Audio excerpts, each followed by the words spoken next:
Welcome to your Daily 5 for Tuesday, May 28th, 2024. I have been waiting for the 2024 film Love Lies Bleeding to be available on video on demand, and it became available to rent through Amazon. And I saw the trailer for this film and I read reviews of it, and a lot of people were saying that it was an interesting companion film to the Wachowski film Bound, which I absolutely adore. And it looked really interesting and stylistic, and it looked like it had like kind of a unique. And I didn't realize until I actually started the thing up. I somehow missed that it was an A24 film, but I felt like when I saw the trailer that it was an A24 film. I'm sure it was in there and I just missed it. But I thought, you know what? I want to see this. And so I went ahead and paid the $20 rental fee because it's one of those brand new rental things on Amazon, and decided, yeah, I'm going to take a chance on this one because it just looks really interesting and different. And it's something I'm in the mood for, something a little bit arty, and it looks that way. And I will read the synopsis of the movie, which this is A24 synopsis. From director Rose Glass comes an electric new love story. Reclusive gym manager Lou falls hard for Jackie, an ambitious bodybuilder headed through town to Vegas. I should have said Las Vegas. Just assumes everybody knows what Vegas is, but Las Vegas, I guess people do. In pursuit of her dream, but their love ignites violence, pulling them deep into the web of Lou's criminal family. Yeah, I feel like that is more of a spoiler than my review is going to be, because it's not like it's a big mystery. That the trailer, I think, somewhat hints at it, but doesn't specifically, at least the trailer I saw.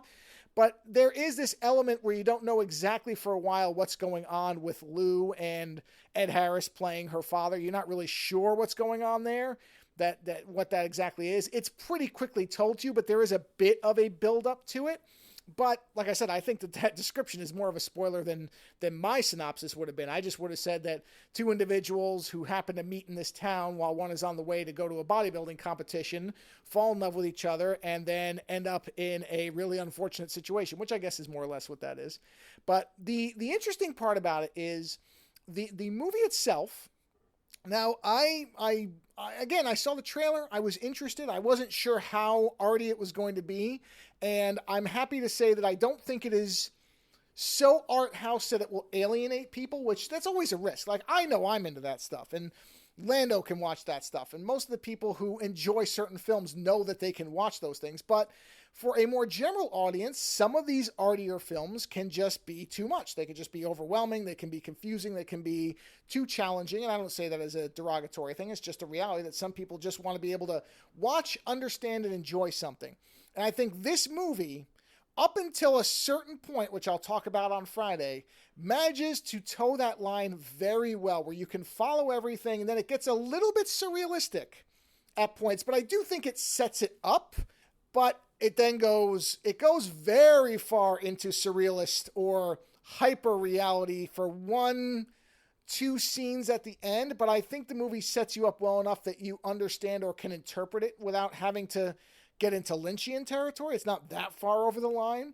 But I think for the rest of the movie, it is presented pretty straightforward as far as what the narrative is. And I don't mean that as a negative either. I mean that it's got these aesthetic flourishes. There were points where I thought, wow, this is kind of if the Wachowskis and Nicholas Winding Refn had made Bound together, where he was providing, Winding Refn was providing the kind of artistic and color sense that he brings to his movies, which I think are the strongest parts of his films, is the aesthetic that he has.